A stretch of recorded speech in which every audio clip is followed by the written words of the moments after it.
ГСП онлайн. Городские новости сейчас. Четверг, 13:10. Сегодня в Центральной библиотеке для воспитанников Центра реабилитации детей с девиантным поведением организована экскурсия. Поводом послужила выставка картин ухтинского художника Валерия Шустова.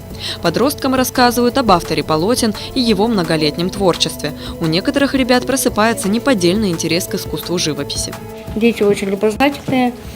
Дети, как-то не так могут сказать, но они в себе это переживают, эту красоту.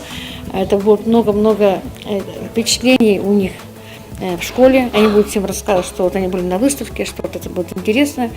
Вот. И потому что дети не только у нас там балуются, но вот мы и ходим, приучаем детям к искусству, прежде всего. Многие дети находят в картинах что-то особенное. Им нравится смотреть на родной город глазами художника. Некоторые из ребят любят рисовать в свободное время и поэтому интересуются техникой исполнения работ.